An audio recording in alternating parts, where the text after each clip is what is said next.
तो आज हम पढ़ेंगे नोट मेकिंग के बारे में। ये कम्युनिकेशन का एक टॉपिक है। अगर आप पहली बार मेरे चैनल पर हैं तो लाइक करें, सब्सक्राइब करें और अपने दोस्तों में शेयर करें। नोट मेकिंग हमें बोला जाता है ना कि नोट्स बनाओ, ठीक है। तो उसी का ही एक ये पार्ट है। तो कहता है कि आप है ना क्लासरूम में हो या बोर्ड रूम में हो तो ये ज़रूरी होता है कि आप है ना जो भी मैटर पढ़ाया जा रहा है उसके नोट्स बनाओ, क्या कहा गया है किसी भी पर्सन के द्वारा, आपके टीचर के द्वारा, ठीक है। मेन इशू यही होता है कि आप एक्टिव रहो, अलर्ट रहो, अच्छे से सुनो और ना उन आइडियाज़ पर फोकस रखो, ठीक है। जो भी इंपॉर्टेंट चीज़ें हैं उनको नोट डाउन करो, ये आपको हेल्प करेंगे अच्छे से समझने में और बाद में रिवाइज करने में। क्योंकि जो नोट्स होते हैं ना वो हम आसानी से, क्योंकि बाय मेकिंग नोट्स आप एक्टिवली उनको प्रोसेस कर सकते हो, आइडिया को समझ सकते हो, इन्फॉर्मेशन को समझ सकते हो। ये आपकी हेल्प करता है कंसंट्रेट करने में, अंडरस्टैंड करने में और आपको ज़्यादा से ज़्यादा सीखने में। क्योंकि जो नोट्स होते हैं वो हेल्प करते हैं prepare and plan and assignment by helping you to identify main points को आइडेंटिफाई करने में हमारी हेल्प करता है, हमारे आइडियाज़ को ऑर्गेनाइज करता है कि लॉजिकल ऑर्डर में। तो नोट्स मतलब भाई जो भी टॉपिक आपको पढ़ाया जा रहा है, जो भी टॉपिक है उसको आप शॉर्ट फॉर्म में लिखते हो, अपने व्यूज़ मतलब जैसे भाई की पॉइंट्स लिखते हो, ठीक है। वो हमारा क्या होता है नोट्स। फिर इसी में हमें बता रखा है टिप्स इफेक्टिव नोट मेकिंग। भाई नोट्स कब इफेक्टिव होंगे उसके लिए क्या टिप्स है। ज़्यादातर लोग रियलाइज़ करते हैं कि हम कैसे मतलब भाई हम याद करते हैं ना वो जल्दी से ही हमारी मेमोरी से गायब हो जाता है, फेड हो जाता है। स्टडी ये बताते हैं कि भाई आपने जो पढ़ा है ना उसमें से 47% लोग है ना उसको 20 मिनट के अंदर ही भूल जाते हैं और 62% लोग उसको है ना 1 दिन के बाद भूल जाते हैं, ठीक है। और कुछ दिन बाद तो आपको बहुत कम ही चीज़ याद रहती है, ठीक है। इसलिए अच्छे लेक्चर्स नोट्स बनाओ ताकि वो आप है ना आसानी से रिवाइज कर सको और आप है ना अच्छे से अपना काम यह कर सको। तो गो प्रीपेड। तो सबसे पहले क्या क्या चीज़ें हैं भाई जो हमें हेल्प करेंगी नोट्स को बनाने में, क्या क्या चीज़ें। तो गो प्रीपेड। तो ऑलवेज कैरी करो अपने साथ एक नोटबुक। नोटबुक भी कैसी हो जिसमें हम वैसे फाइल नहीं लाते हैं जिसमें पेजेस निकाल भी सकते हैं, डाल भी सकते हैं। तो वैसी नोटबुक रखो, उसमें मटेरियल रखो, ठीक है।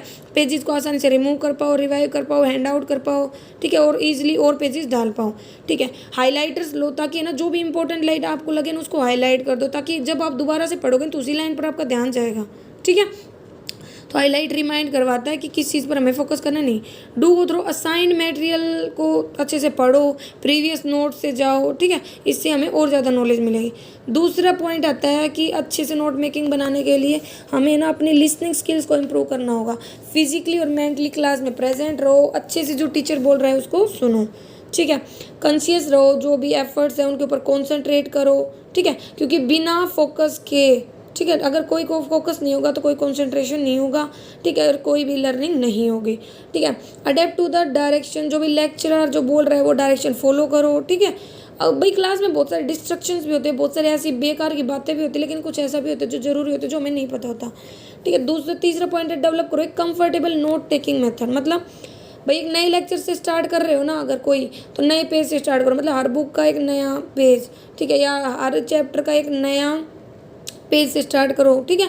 फॉरगेट मतलब भूलो मत डेट डालना उस पर, किस मंथ में हमने तैयार किया, किस ईयर में, कितना और number of page her page का, ठीक है। इससे आप ना आसानी से सीक्वेंस से कनेक्ट रहोगे। ये एडवाइजेबल है, लिखो वन साइड पे, सिर्फ दोनों साइड पे मत लिखो क्योंकि इससे क्या होगा रिव्यू करना आसान होगा साइड बाय साइड। और ना ब्लैंक स्पेस भी ना छोड़ो ज़्यादातर क्वेश्चंस के लिए, ठीक है। मतलब भाई मतलब वैसे ब्लैंक स्पेस जैसे यहाँ पे है बुक में तो हम यहाँ पे नोट्स वगैरह लिख सकते हैं अगर हमें कुछ भी बनाना हो तो ऐसे स्पेस वगैरह भी छोड़ दो ताकि क्रॉप कर पाओ या कुछ भी बाद में कोई थॉट लिखनी हो आपके वो लिख पाओ। और जो नोट्स होते हैं वो ब्रीफ होने चाहिए, मतलब फ्रेजेस का यूज़ करो ना कि सेंटेंसेस का। और जो वर्ड्स ऐसे लिखो जो आपको समझ में आए, और अगर नहीं समझ में आए उन वर्ड्स को नोट करो और बाद में डिक्शनरी में चेक करो कि क्या मीनिंग था, एक्चुअल में क्या यूज़ था वो सब। फोर्थ पॉइंट है pay close attention to content. मतलब do know what to write down. मतलब ये तुम्हें पता होना चाहिए क्या लिखना है, ठीक है। और जो भी कोर्स है उस पर प्रैक्टिस करो क्योंकि प्रैक्टिस ही है जिससे हम हमारे जो भी कमी है उनको दूर कर सकते हैं। जो भी डिटेल्स है, फैक्ट्स, आइडियाज़, एक्सप्लेनेशन है उनको क्लैरिफाई करो, ठीक है। क्योंकि जो मेन पॉइंट होता है वो उनके बारे में बताती है, इनके ऊपर काम करो, ठीक है। इन एग्जाम्पल वगैरह को इग्नोर मत करो क्योंकि कई बार क्या होता है कि जो मीनिंग लिखा होता है वो हमें समझ नहीं आता, लेकिन एक एग्जाम्पल हमें आसानी से वो समझा देता है। डेफिनेशन ऑफ न्यू वर्ड जिनको आप नहीं जानते उन पे काम करो, ठीक है। इन्यूमरेट करो, टेस्ट करो जो भी थिंग्स बताई गई हैं मीटिंग वगैरह में, जो भी आपकी क्लास में इन्फॉर्मेशन जो रिपीट हो रही है बार बार उसके ऊपर काम करो। अब बात है रिव्यू करना, एडिट करना नोट्स को। भाई नोट्स हमने बना लिए, वो बेटर रिकलेक्शन के लिए रिव्यू करो नोट्स को 24 घंटे के अंदर, ठीक है। रीलुक करो, अगर कोई वर्ड्स ऐसा है जो कोई सेंस नहीं करो उसको हटाओ, और ऐसा वर्ड जो याद नहीं हो रहा उसको हटाओ। फिल करो कीवर्ड्स को, क्वेश्चंस को लेफ्ट हैंड कॉलम में, ठीक है। और अगर किसी की इश्यू के बारे में क्लियर नहीं हो तो बार बार क्वेश्चन करो अपने टीचर से, हेजिटेट मत करो, शॉर्ट नोट्स बनाओ। अब आता है मेथड्स ऑफ नोट मेकिंग। तो बहुत सारे मेथड्स होते हैं जिसके द्वारा हम नोट्स बना सकते हैं। मेन आइडिया तो यही होता है कि कंफर्टेबल हो, जिससे हम ना फैमिलियर हो पाए टॉपिक वगैरह से, यही होता है मेन पर्पज़ तो नोट्स बनाने का, ठीक है। तो हम मेथड्स देखते हैं, ठीक है। तो कॉर्नल मेथड क्या कहता है कि ये हमें ना एक फॉर्मेट प्रोवाइड करवाता है, सिस्टमेटिक फॉर्मेट, क्या करने के लिए, जो भी भाई मटेरियल है जिस बात पे हम टॉपिक पे डिस्कशन कर रहे हैं उसको शॉर्ट करने में, ठीक है, कॉन्डेंस करने में, नोट्स वगैरह बनाने में, ठीक है। भाई जब हम नोट्स बना लेते हैं तो जो मेन स्पेस होता है, मतलब मेन स्पेस है, उसको यूज़ करते हैं। और फिर जो उसके मेन स्पेस है, जैसे इसके जो लेफ़्ट हैंड साइड में जो जगह होती है ना, वहाँ पे हमें लेबल बनाना होता है हर आइडिया का, डिटेल का। एक टाइप से कहे तो उन्हें कीवर्ड देने होते हैं, क्यों देना होता है, ठीक है। रूल मतलब हमें हमारे पेपर को इस तरह से रूल करना है जिसमें 2.5 इंच जो मार्जिन है, मार्जिन ये होता है जो खाली स्पेस है, ये ऊपर नीचे ये सब ये मार्जिन है। तो कहते हैं कि जो 2.5 इंच मार्जिन है लेफ़्ट में वो छोड़ना है, और राइट में ना 6 इंच का एरिया छोड़ना है, ताकि ना नोट्स बना पाएँ, ठीक है। इंट्रैक्शन के दौरान क्या करना है, हमें इन्फॉर्मेशन को लिखना है 6 इंच एरिया में। और जब कुछ भाई वैन न्यू पॉइंट सब इंट्रोड्यूस होता है तो कुछ लाइनों को छोड़ दो, रिकॉल करो। फिर ना देखो हमें क्या बोला जाता है, जैसे टीचर ने अगर हमें कुछ समझाया है और आप उसी टाइम आंखें बंद करके उसको रिकॉल करोगे ना, तो वो आपको ज़्यादा टाइम तक याद रहता है, ठीक है, कि रिविज़न हो जाता है। रिकॉल करो कंप्लीट फ्रेजेस को, सेंटेंसेस को, जितना हो सके, ठीक है। जितने भी इंपॉर्टेंट इन्फॉर्मेशन उनको लिखो, क्यूज को लिखो लेफ्ट मार्जिन में। At the time of review, review के टाइम पे नोट्स को कवर करो, जो भी क्यूज एक्सपोज किए गए थे उनको। और जो क्यू है ना, क्यू मतलब जो भी आपने नोट्स बनाए हैं उनको लाउडली बोलो, रिकॉल करो धीरे धीरे, ठीक है। मतलब क्या करना है, जैसे मैं ना एक कार्ड साइज से हम अपना हाथ रख लेते हैं किसी लाइन पे और बोल के देखते हैं हाँ ये बात थी, फिर अपना हाथ हटा के देखते हैं कि हाँ भाई मैच हुआ या नहीं। वैसे कोई कार्ड वगैरह लो, उसको मटेरियल पे रखो और फिर देखो कि आपका रिकॉल कितना मैच होता है। अगर ये सही है तो मतलब आपके नोट भी सही है, आपने अच्छे से मटेरियल को याद किया है। इसको सिंपल और एफिशिएंट मेथड माना जाता है। दूसरा है आउटलाइनिंग। आउटलाइनिंग से वैसे तो कि जहाँ पे हम लाइनिंग वगैरह करके चलें, तो मतलब इसमें क्या होता है, इसमें डैश और इंटेंट लगाए जाते हैं, ठीक है। मतलब ज़्यादातर जो साइंस की क्लासेस वगैरह होते हैं, मैथमेटिक्स के, फिजिक्स के, उनमें ऐसा यूज़ किया जाता है। जो रिलेशनशिप होती है अलग अलग पार्ट्स में, वो ना इंडेंटिंग के थ्रू ही की जाती है, मतलब लाइन वगैरह लगा के अच्छे से सुनो, लिखो, जो भी पॉइंट है उनको अच्छे से मैनर में, जो भी स्पेस आपने छोड़ा है। जो मेजर पॉइंट्स हैं उनको तो दूर दूर रखो लेफ्ट हैंड से, और जो इंडेंट है, जो स्पेसिफिक पॉइंट है, उनको राइट हैंड साइड लिखो, ठीक है। जो लेवल ऑफ इम्पोर्टेंस है वो इंडिकेट होगा कितनी दूर आपने जो भी मेजर पॉइंट्स है उनको रखा है, ठीक है, और कितना मतलब उनके बीच में जो रिलेशनशिप वगैरह है वो। ये गुड सिस्टम है लिखने का, ये रिड्यूस करता है एडिटिंग वगैरह को, और है ना इसको बार बार रिव्यू करना भी आसान है। और इसको ना ज़्यादातर थॉट्स वगैरह की बहुत रिक्वायरमेंट होती है जब भी हम क्लास में होते हैं, ठीक है। तो यही है। देखो कॉर्नल मेथड में तो क्या था भाई, जो हमें कॉन्डेंस करने में हेल्प कर रहा था, left hand side 2.5 inch margin था, right hand side 6 inch margin था। और हमें ना इनको जो भी मटेरियल हो रहा था, क्यू हो रहा था, क्यू दे रहे थे और लिख रहे थे, और क्यू को ही हेल्प से रिकॉल कर रहे थे।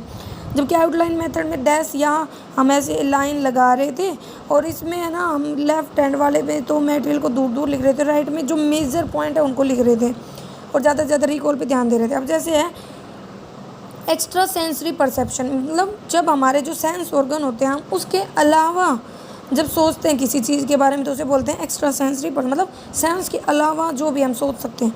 3 प्रकार का होता है, टेलीपैथी, ठीक है, क्लेयरवॉयंस और फिजियोचोकिनिस, ठीक है। तो प्रोनाउंसिएशन अलग हो सकता है। टेलीपैथी का मतलब होता है मैसेज को भेजना, जैसे टेलीफोन वगैरह होता है ना। और क्लेयरवॉयंस मतलब भाई किसी भी टॉपिक के डिटेल में जाने की शक्ति, मतलब उसको बिल्कुल डीप में सोचना, फोरकास्ट करना। और फिजियोचोकिन्स होता है मतलब जो सपोज करता है कि किसी भी ऑब्जेक्ट की एबिलिटी के बारे में, मतलब खुद से ही जो मेंटल एबिलिटी बना दे, that suppose ability to move object by mental efforts alone, मतलब खुद से ही मेहनत करके जो सोच सकता है किसी इवेंट के बारे में, किसी सिचुएशन के बारे में। करंट स्टेटस क्या है कि कोई भी करंट रिसर्च नहीं हुई है इस मैटर को सपोर्ट या रिव्यूल करने के लिए। कुछ जो साइंटिस्ट हैं वो कहते हैं ये इम्पॉसिबल है। जो फिजियोलॉजिस्ट होते हैं ना वो साइंटिस्ट होते हैं जो माइंड को स्टडी करते हैं, लोगों के बिहेवियर को स्टडी करते हैं। डोर ओपन है फ्यूचर के लिए, ठीक है। तो ये हमारा सेकंड मेथड था। अब थर्ड मेथड पे चलते हैं हम, मैपिंग मेथड। मैपिंग जैसे कि नाम से क्लियर है, ठीक है। तो जो मैपिंग मेथड होता है वो यूज़ करता है कॉन्सेंट्रेशन और हमारी कंप्रीहेंशन स्किल्स को इसमें जो नोट मेकिंग का फॉर्म होता है ना, वो रिलेट करता है हमारे फैक्ट्स आइडिया से, ठीक है, और वो दूसरे फैक्ट्स और आइडिया से। जो मैपिंग एक ग्राफिक प्रेजेंट है, क्योंकि मैप में क्या होता है भाई, पिक्चर से बनी होती है मैप की कि यहाँ से यहाँ जाना है एक मतलब जगह का, ठीक है। तो वैसे ही मैपिंग एक ग्राफिक प्रेजेंटेशन होता है, जो कंटेंट होता है लेक्चर का उसका, ठीक है। ये एक मेथड है जो मैक्सिमाइज करता है हमारे पार्टिसिपेशन को, अफोर्ड करता है इमीडिएट नॉलेज को और अंडरस्टैंडिंग को, और क्रिटिकल थिंकिंग पर जोर देकर चलता है, ठीक है। ये जो नॉलेज है is to be understanding and emphasise critical thinking, ये हमारे क्रिटिकल थिंकिंग को बढ़ाता है। ये जो फॉर्मेट होता है ये हेल्प करता है हमें ट्रैक करने में हमारे लेक्चर्स को, कि कोई भी कंडीशन हो बट हमें लेक्चर को समझने में हेल्प करता है। इसके लिए बस थोड़ी बहुत थिंकिंग की ज़रूरत होती है, ठीक है, और आसानी से हम मैटर से रिलेट कर पाते हैं। ये इसमें इजी है कि हम हमारे नोट्स को आसानी से एडिट कर पाएँ, उसमें नंबर ऐड कर पाएँ, मार्क्स ऐड कर पाएँ, कलर वगैरह ऐड कर पाएँ, ठीक है। तो ये उस टाइम पे यूज़ करना चाहिए मेथड जहाँ पे कंटेंट बहुत ज़्यादा हैवी और वेल ऑर्गेनाइज्ड है। 3 एक्स्ट्रा सेंसरी परसेप्शन है, टेलीपैथी, ठीक है, क्लियरेंस और फिजियोलॉजिकल। ये यहाँ पे टेलीपैथी गलती लिख रखा, तीनों मतलब भी मैं ऐसे ही सेंड करना है। चार्टिंग मेथड, चार्टिंग मतलब जिसमें चार्ट वगैरह बनाते हैं, कॉलम होते हैं, तो कहता है कि जहाँ पे लेक्चर का फॉर्मेट अलग है, क्लोरोनॉजिकल है, मतलब टाइम के अकॉर्डिंग है, तो आप है ना भाई एक पेपर लो, उस पर कॉलम्स वगैरह ड्रॉ करो, लेबलिंग करो, अप्रोप्रिएट हेडिंग वगैरह लगाओ टेबल में, और कहता है कि what you need to do, तुम्हें क्या करना है, जो डिटरमाइन करो कैटेगरी जो तुम्हें कवर करनी है लेक्चर में, सेटअप करो पेपर को कॉलम के द्वारा, हेडिंग दो उसे, ठीक है। सॉरी, पेपर को अच्छे से है ना एडवांस में सेट करना है कॉलम्स के द्वारा, ठीक है। लेक्चर को अच्छे से सुनना है, इन्फॉर्मेशन को रिकॉर्ड करना है, और अप्रोप्रिएट कैटेगरीज में, ठीक है भाई। आपने जो भी कैटेगरी में, जैसे नाम है तो नाम, ठीक है, क्लास है तो क्लास, उस अकॉर्डिंग उसको रिकॉर्ड करना है।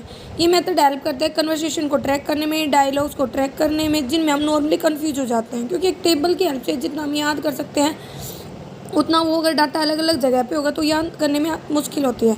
सेंटेंस मेथड, ये जो मेथड होता है इसमें हम न्यू थॉट्स को लिखते हैं, फैक्ट्स को लिखते हैं, टॉपिक्स को लिखते हैं अलग से सेपरेट लाइन में, नंबरिंग करते हैं। ये जो मेथड होता है बहुत ज़्यादा ऑर्गेनाइज्ड है एक पैराग्राफ के कंपैरिजन में, ठीक है। ज़्यादातर इन्फॉर्मेशन मिलती है इसकी हेल्प से। ये ट्रैक करता है कंटेंट को। However in this you can't, इसमें हम डिटरमाइन नहीं कर सकते मेजर और माइनर पॉइंट्स को, ठीक है, जिनको सीक्वेंस में रखा गया है। तो इसमें यही दे रखा है कि ना इसमें हमें जो भी रिलेशनशिप होती है उसको एडिट करने की ज़रूरत होती है। अब यहाँ पे एक एग्जांपल दे रखा है, स्पेशल नोट्स वगैरह दे रखा है, और सैम्पल नोट दे रखा है कि हम कैसे एक नोट्स को बना के चलते हैं, ठीक है भाई। फॉर यूज़ अकॉर्डिंग टू, ठीक है, ये मतलब शॉर्ट में लिख सकते हैं हम इसे, विदाउट को डब्लू, ये मतलब कुछ एग्जांपल है जो हम नोट्स बनाने में यूज़ कर सकते हैं, ठीक है, जिससे मैटर थोड़ा लेंथी का छोटा हो जाएगा, ठीक है। जैसे गवर्नमेंट को हम GOVT लिख देते हैं, ठीक है, डॉक्टर को DR लिख देते हैं, तो इस टाइप से एब्रीविएशंस यूज़ कर सकते हैं इसमें हम, ठीक है। तो ये हमारा टॉपिक था। अगर फिर भी कोई कन्फ्यूजन है तो आप कमेंट करके पूछ सकते हैं। Thank you.